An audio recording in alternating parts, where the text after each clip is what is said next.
Avec l'âge qui avance, le risque d'être confronté à la maladie, la sienne ou celle d'un proche, s'accentue, ainsi que celui de perdre un être cher. Des sentiments d'anxiété, de solitude, de dévalorisation, de stress et des questions liées à la mort peuvent surgir et provoquer une détresse, une souffrance psychologique. Comment vivre un changement de vie comme la retraite, le vieillissement et un deuil le plus sereinement possible? Nous posons la question à Rosette Poletti. Rosette Poletti, vous êtes une théologienne qui possède une longue carrière d'infirmière en soins généraux et en psychiatrie.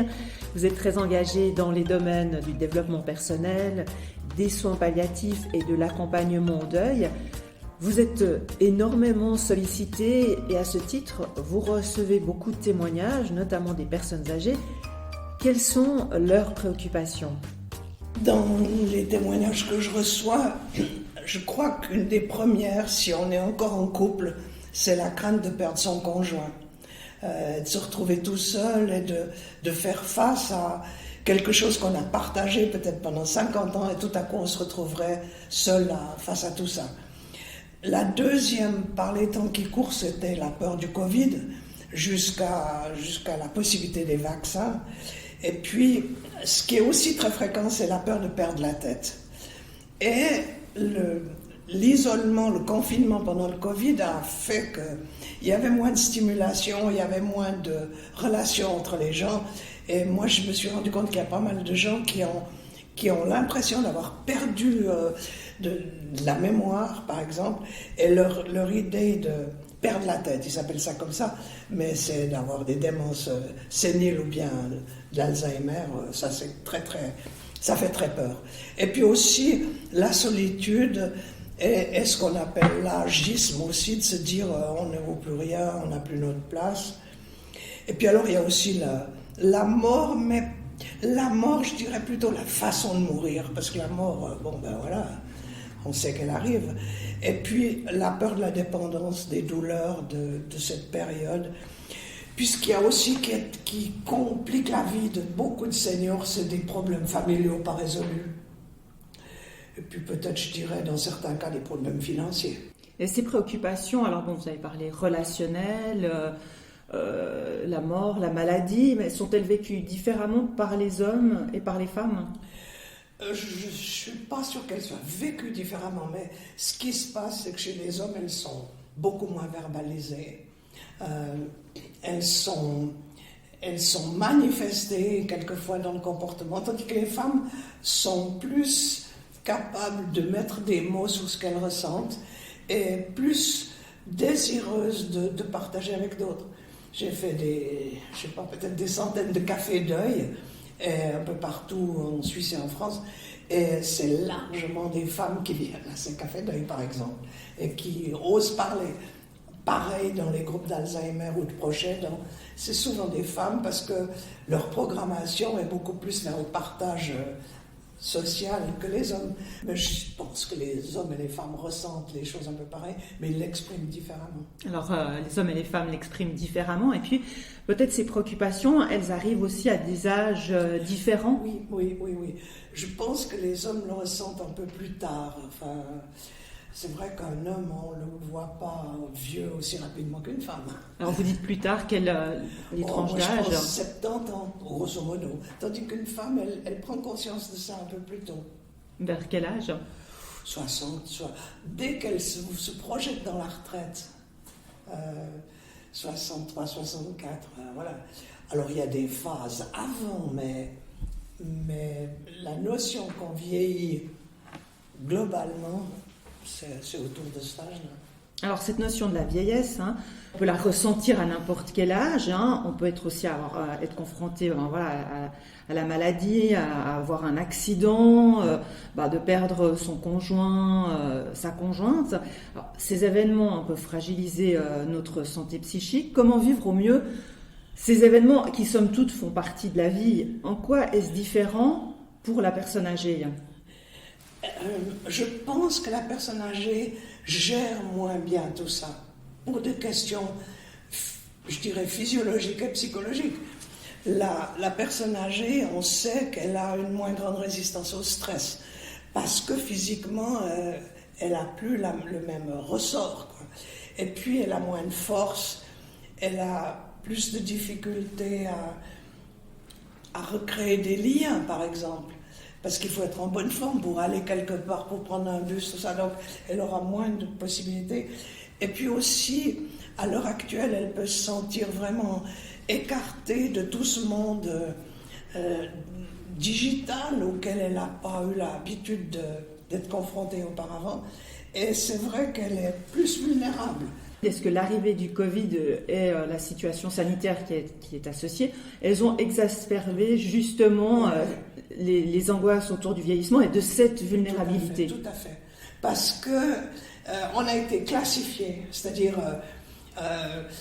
vous êtes les personnes âgées et vulnérables, prenez soin de vous, et puis en plus, vraiment prenez soin de vous, parce qu'il y a les jeunes qui se sacrifient pour vous. Enfin, il y a eu tout un enchaînement de choses qui ont fait que les gens l'ont quelquefois très très mal vécu, je trouve. Et se percevoir comme vieux vulnérable, déjà, c'est pas mal, si on n'y avait pas beaucoup pensé avant. La coupure avec les petits-enfants, alors ça.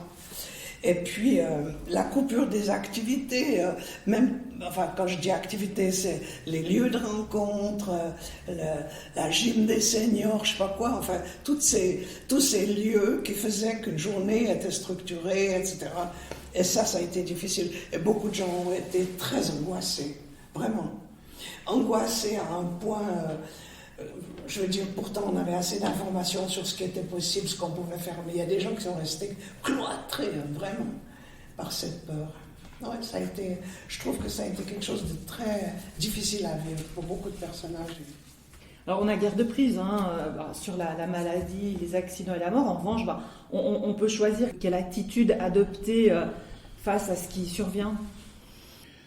Se préparer à tout ça, enfin, ça c'est un peu plus philosophique, mais c'est de vivre ce qu'on a ici et maintenant. Moi, je dis aux gens, ça, on n'a aucun contrôle sur ce qui peut venir, aucun contrôle sur est-ce qu'on va être touché, pas touché par tout ce qui se passe. Mais si ça arrivait, de pouvoir se dire, j'ai vécu pleinement ce que j'avais à vivre, j'ai dit aux gens que je les aimais, j'ai clarifié des histoires qui traînaient depuis longtemps, je suis bien avec les autres et avec le monde qui m'entoure. C'est une façon de se préparer. Et aussi une façon de se préparer au deuil, par exemple. Les gens disent, enfin, comment est-ce qu'on peut se préparer? Mais on ne peut pas se préparer, je veux dire, on ne peut pas se préparer à vivre un incendie. On peut prendre les dispositions qui font que ce sera plus facile.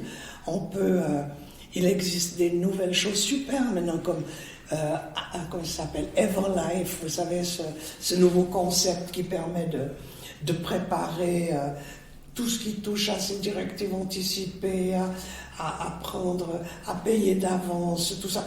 Moi, je trouve que déjà prendre soin de tout ce qui est possible de planifier, et puis d'être tranquille au moins avec tout ça, et de mettre son énergie et ce qu'il en reste sur vivre, voilà, parce que c'est plus facile de mourir si on a vécu que le contraire. Ça, moi, je peux en tester. Je l'ai vu tellement de fois, ces gens qui disent si j'avais su, on aurait dû, il aurait fallu. C'est ça qui est lourd. C'est pas. Eh ben oui, la mort vient, le deuil vient, ça on le sait depuis qu'on est né, mais d'arriver au moment où ça survient et puis de se dire oh, si j'avais su, on aurait dû, il aurait fallu. Alors, moi je dis aux gens, si vous pouvez éliminer ça, après, ça viendra, mais vous direz comme Edith Piaf, je ne regrette rien, quoi. Alors, comment appréhender plus sereinement le fait que on arrive finalement à la fin de la vie, mais qu'il y a une grande partie de la vie qui est derrière nous, et puis la fin de la vie qui se rapproche? Moi, j'aurais 4 points que j'aime bien partager avec les gens. Un, c'est se connecter à ce que moi j'appellerais son âme, quoi. On n'est pas qu'un corps, on n'est pas qu'un mental, on a une autre dimension. Et dans la vie, le milieu de la vie où il y a tout, on peut laisser tomber un peu tout ça. Mais c'est important de se reconnecter à cette dimension. Et c'est vrai qu'on se demande quelquefois si les vieux sont plus spirituels. Non, ils ne sont pas plus, mais ils ont plus de temps pour penser que c'est important et puis pour se reconnecter, pas forcément à ce qu'ils avaient au départ, mais à une forme de spiritualité. Ça, c'est la première chose. La deuxième chose, je dirais, c'est d'établir des routines positives.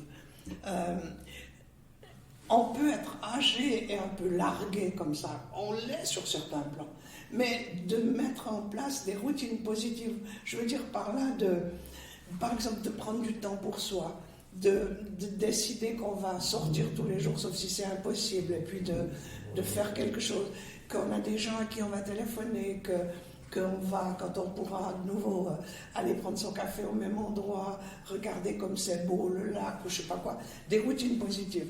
Puis la troisième chose, c'est développer toutes ces formes de résilience. Ça veut dire prendre conscience que quoi qu'il arrive, on en a déjà subi des choses. Donc on a des ressources et qu'on aura des ressources. On les retrouvera ou on en acquérera de nouvelles. Donc d'être aussi tranquille que possible à l'intérieur. Et puis la quatrième chose, c'est de rester connecté. De rester en lien avec ses proches, avec d'autres gens, avec les gens qu'on rencontre. Et chercher à trouver de l'aide, oser demander de l'aide. On est programmé, surtout dans notre pays ici, à valoriser le fait de se débrouiller tout seul. Le nombre de fois où j'ai dit aux gens, mais vous savez, vous pourriez, il existe ça, etc.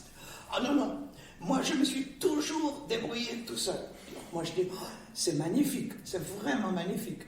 Mais il y a un âge où c'est vraiment faire preuve de compétence que de demander de l'aide.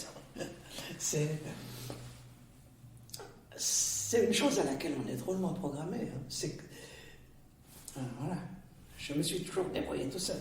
Et puis j'imagine que ça doit être différent pour une femme que pour un homme.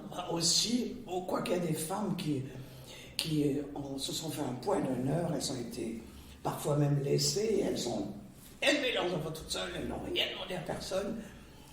C'est bien, magnifique. Puis maintenant, c'est possible aussi de changer de point de vue, quoi. À l'approche de la mort, recherche de la spiritualité, elle est de plus en plus forte. Oui, parce on parle quelquefois de transition, etc. Vers quoi? Alors, bon, on ne sait pas, on va essayer de chercher, mais de se dire qu'on n'est pas seulement ce corps et cet esprit qui s'est baladé sur la Terre pendant 80-90 ans, mais qu'on a encore une autre dimension. Et que cette autre dimension, c'est vrai, on n'a pas eu beaucoup de temps peut-être, pas beaucoup d'envie, mais maintenant on a le temps. Et puis on a un petit peu l'envie donc de trouver comment on peut arroser cette dimension, quoi. Et là aussi, il y a à l'heure actuelle une grande variété possible, quoi. Mais quoi que je vois, les gens retournent volontiers à ce qu'ils avaient aimé quand ils étaient plus jeunes, mais là ils le font différemment, quoi. Rosette Poletti, pourquoi cet intérêt pour le deuil? Vous n'avez pas peur de la mort? Bon, alors, pour la première question, j'ai beaucoup travaillé en cancérologie aux États-Unis, tout ça, et j'ai remarqué que beaucoup de gens avaient une santé physique détériorée par des deuils pas faits, mal accompagnés, et je m'étais un peu préparée à ça à ce moment-là. Et puis après, moi j'ai eu mes propres deuils, et puis après, enfin toutes sortes de choses. Et après, c'était les soins palliatifs, où la dimension du deuil est tellement importante aussi pour la personne qui meurt, puisqu'elle fait le deuil de sa vie, et pour ceux qui accompagnent. Et là, je me suis dit, voilà, il faut faire quelque chose. Et il y a 25 ans, avec d'autres collègues, on avait créé Vivre son deuil suisse, qui continue là, et on a fait des cafés de deuil, des cours sur le deuil, toutes sortes de choses, et beaucoup de gens ont été préparés dans ce domaine grâce à ça. Autrement, moi je dirais que j'ai peur de la mort comme tout le monde. Freud disait déjà, on ne peut pas ne pas avoir peur de la mort. Et puis il y a le comment mourir. Là, c'est à mon avis ce qui fait le plus peur aux gens. À moi aussi, un petit peu, quoique il y a des pistes, il y a des possibilités.